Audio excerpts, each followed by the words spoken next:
ये देखिए एक चित्र है, ये एक महिला का चित्र है, सौम्या अग्रवाल, कमिश्नर प्रयागराज। अगर गलत हो तो सुधार लीजिएगा, क्योंकि हमको जैसा बताया गया उसके आधार पर हम कह रहे हैं। सौम्या अग्रवाल, कमिश्नर प्रयागराज। ये यहाँ की कमिश्नर है, मंडल अध्यक्ष हैं, बड़ी पदाधिकारी मानी जाती हैं। डीएम भी इनको रिपोर्ट करता है। अगर ये चाहती तो ये मौके पर मौजूद थी, हमने इनको सामने खड़ी हुई देखा था।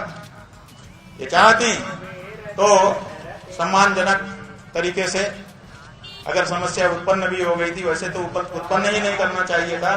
अगर मातहतों ने उत्पन्न कर दिया था तो बड़ा अधिकारी वहां पर मौजूद है, तो उसका ये कार्य है कि वो उसको संभाले। लेकिन 2-2.5 घंटे तक वहां पर हमारे लोगों को मारा पीटा जाता रहा और ये सबकी खड़ी होकर के गवाह बनती रही। ये कमिश्नर बनेगी, बनाए रखो, तुम्हारी प्रिय होंगी, लेकिन हमारी आंखों से गिर गई। हम नहीं समझते कि ये कमिश्नर बनने लायक। इनका अपराध हम जो समझते हैं, प्रेस को भ्रामक और असत्य जानकारी देना, जो कि अब रिकॉर्डिंग पर है। हम बता देंगे कि कमिश्नर जैसे पद पर बैठ करके ये झूठ क्यों बोल रही है, और झूठ बोले भी क्यों ना, जब उत्तर प्रदेश का मुखिया ही झूठ बोलता है।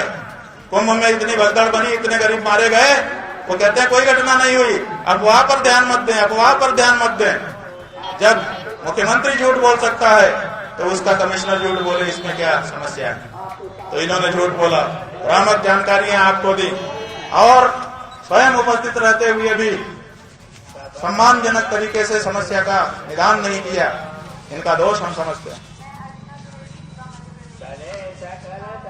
ये दूसरा चित्र देखिए, ये एक चित्र है। इस चित्र में नाम लिखा है मोहित गुप्ता, गृह सचिव।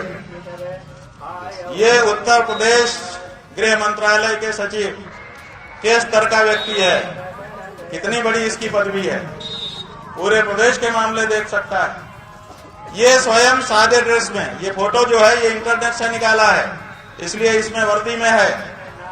ये सादे ड्रेस में एक बहुत अच्छा सा कोट पहन करके खड़ा था वहां पर, और हैंडसम लग रहा था, देखने में बहुत अच्छा लग रहा था। हमको सबसे पहले इसी ने आकर्षित किया अपनी ओर, क्योंकि जितने लोग खड़े थे उसमें सबसे हैंडसम यही लग रहा था। और फिर हमने क्या देखा, पहली बार हमने अपनी नजरों से बहुत सारे वाकये हम भी देख चुके हैं, पुलिस को भी देख लिया है, मार पिटाई भी देख ली है, पुलिस ने हमको भी 15 में मारा था वो भी देख लिया है, सब कुछ देखा है हमने, अनुभवी हम भी है थोड़े थोड़े। लेकिन हमने ये नहीं देखा कि कोई बड़ा अफसर स्वयं अपने हाथ से बालकों को, दंडी सन्यासियों को, बच्चों को मार रहा है। और हमने ये देखा कि ये गृह सचिव अपने हाथ से उनके गले को पकड़ करके, और ये जो कोहनी है इससे मार रहा था। कभी ऐसे करके मार रहा था, कभी ऐसे करके मार रहा था। हमने तो, हमारे पास कैमरा नहीं होता है, वीडियो नहीं बनाया है, आंखों में हमारे वीडियो बना हुआ है, कभी नहीं भूलेगा। ऐसा भी नहीं है कि वीडियो नहीं बना है, बहुत सारे लोगों ने वीडियो बनाया भी है।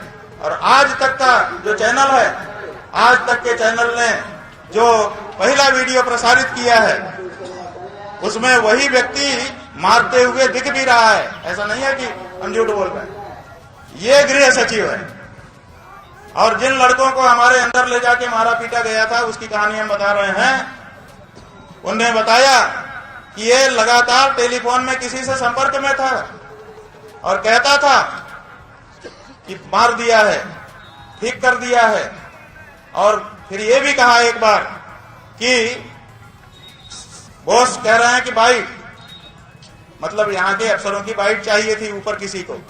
इसका मतलब ये सारी घटना वहां से लाइव हो रही थी, और निर्देश जैसे अमेरिका का राष्ट्रपति लादेन के पकड़ते समय अपने यहाँ बैठ करके निर्देश दे रहा था, ऐसे ही कल की घटना में भी कोई था जो अपने कमरे में बैठ करके निर्देश कर रहा था। अमेरिका तो कमरे की वो तस्वीरें जारी करता है, क्या भारत जारी करेगा?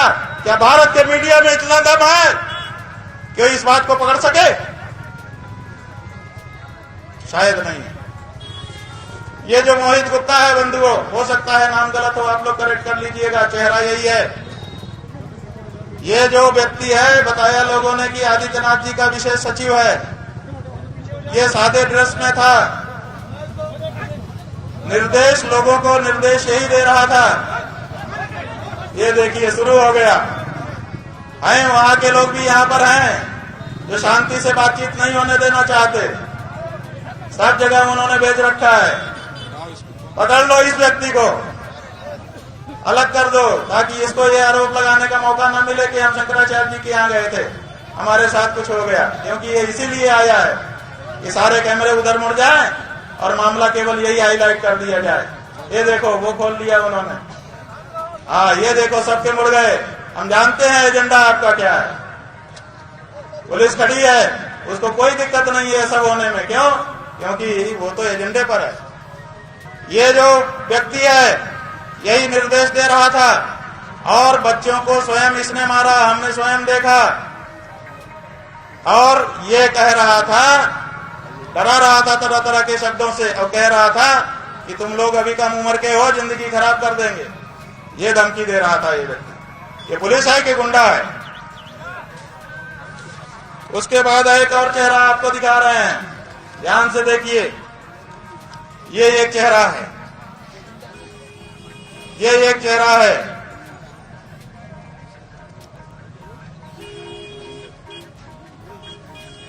ये जो व्यक्ति है जोगेंद्र कुमार, पुलिस आयुक्त प्रयागराज, ऐसा बताया है हमको लोगों ने। सही है कि नहीं पता नहीं।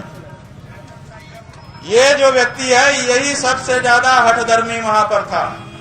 अगर किसी ने बात को बिगाड़ा यही व्यक्ति था। बहुत ही हठधर्मी, बहुत ही दुष्ट प्रकृति का। और यही अनाउंसमेंट बार बार तरह तरह की करके हमको आक्रोश में लाना चाहता था। इसी ने कहा था कि बड़ी गर्मी चढ़ी है, अभी उतारता हूं। किसको गर्मी चढ़ी थी? ये कहता है बड़ी गर्मी चढ़ी है, अभी उतारता हूं।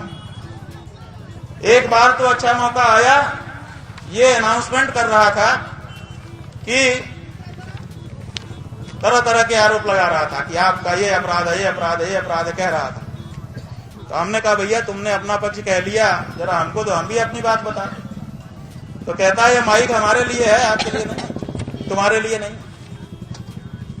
हमने कहा चलो भाई, तुम्हारा प्रशासन का माइक अगर हमारे लिए है ही नहीं है तो कोई बात नहीं। और दूसरा एक अच्छा मौका आया, ये अनाउंसमेंट कर रहा था कि जहां पर बहुत भीड़ है वहां पर इन्होंने अपना रथ खड़ा कर दिया है, जिसके कारण पब्लिक को बड़ी दिक्कत हो रही है। हालांकि वहां नहीं हो रही थी, वो तो एक कोने में था स्थान। तो हमने उससे कहा कि अगर दिक्कत हो रही है तो जवानों को कह कि वहां खड़ा करवा दो जहां खाली है। हमने क्या गलत प्रस्ताव किया? अगर इनको हमको बात भी करना था तो पहले आके यही तो कहना चाहिए था, महाराज जी जरा इधर कर लें, थोड़ा बात करनी है, तो एकांत में ले जाते, ये समस्या ही ना उत्पन्न होती। कोई भी व्यवहारिक पुलिस वाला होता तो यही करता कि पहले वो कहता महाराज जी जरा इधर कर लें, अपने को थोड़ी बात करनी पड़ेगी व्यवस्था के संबंध में। तो हम मना कर देते, ले जाता एकांत में, एक जगह पे खड़ा कर लेता, फिर जो भी होता। नहीं, उनके इस आरोप का हम लोग पूर्ण रूप से खंडन करते हैं। जो इससे भी स्पष्ट है कि लगातार हम लोग तीनों चारों लोग उनसे लगातार अनुनय विनय करते रहे कि साहब आकर के आप स्नान कर लीजिए। और जैसा कि हमने कहा कि हम सारे संत महात्माओं का पूर्ण सम्मान करते हैं और आज भी करते हैं, हमेशा करते रहे हैं। पूरा मेला साधुओं का, संतों का, कल्पवासियों का, श्रद्धालुओं का है, तो हम उनका पूर्ण रूप से सम्मान करते हैं, पूरा आदर करते हैं। वो हमारे वंदनीय है, पूजनीय है, महात्मा है, संत है, और इस बात का हम पूर्ण रूप से खंडन करते हैं। इसमें मैं स्पष्ट रूप से क्लियर कर देना चाहता हूं, क्योंकि आप लोग भी उससे साक्षी थे। आपत्ति केवल और केवल वाहन के साथ संगम नोस तक जाने की थी। किसी भी पूजनीय संत महात्मा के द्वारा वाहन सहित संगम नोस तक कोई भी नहीं गया, कल कोई भी नहीं गया। और हम किसी भी परिस्थिति में किसी भी व्यक्ति को, स्वामी जी को या किसी भी को हम ये परमिशन, क्योंकि उस टाइम पे जो डेंसिटी थी, हम किसी को भी वाहन के साथ संगम नोस पे जाने के लिए अलाउ नहीं कर सकते। आप नेक्स्ट आ जाए। अगला कोई उनके वो जो उनके पास जो व्हीकल था वो उसकी फोटोज आपके पास है। वो जो नहीं, मैं बहुत क्लियर बता दे रहा हूं, ठीक है, कि उसमें जो है वो बग्गी रूपी वाहन जो है वो आप लोग के पास भी उसके फुटेजेस है और उसमें व्हील्स डले हुए थे, उसमें प्रॉपर व्हील्स डले हुए थे। वो बग्गी रूपी जो वाहन था, हम उसके साथ अनुमति नहीं दे सकते और ना कोई वहां पे इस रूपी वाहन के साथ कोई संगम पे गया। अच्छा, एक सवाल ये है, ऐसी क्या सूरत बन गई जो वीडियोस बाहर आए उसमें साधु संतों का बाल पकड़कर उनको मारा भी गया, जो आरोप उनकी तरफ से जो वीडियोस में भी है, यहाँ तक कि सपा प्रमुख ने भी इस पर सवाल उठाया। देखिए सुनिए, देखिए मैं पुनः ये चीज को कह दूं कि आप सभी सम्मानित पत्रकार हैं, सभी हमारे मीडिया बंधु, आप लोग परिचित हैं कि पीसी की क्या व्यवस्था होती है, ताकि सभी को प्रश्न पूछने का अवसर हो, सभी को प्रश्न पूछने का अवसर हो। इसकी वजह से इतनी मारपीट हो गई। देखिए, ऐसा है कि आपके पास न्यूज है जो मुख्यमंत्री 2 बार, उसके बाद 3 घंटे इंतजाम लगा रहा। हम लोगों को वहां से उनको जरूर जो वहाँ लोग थे उनको हटाने के लिए, एक तरफ करने के लिए पुलिस द्वारा व्यवस्था स्थापित की गई। अगर कोई वो आरोप लगा रहे हैं तो उसका कोई सीसीटीवी फुटेज या कोई भी नॉर्मल वीडियो भी हम अवेलेबल कराएंगे, वो तो हम उसकी जांच कराएंगे। अगर कोई उसको दोषी पाया जाए तो कार्रवाई करें।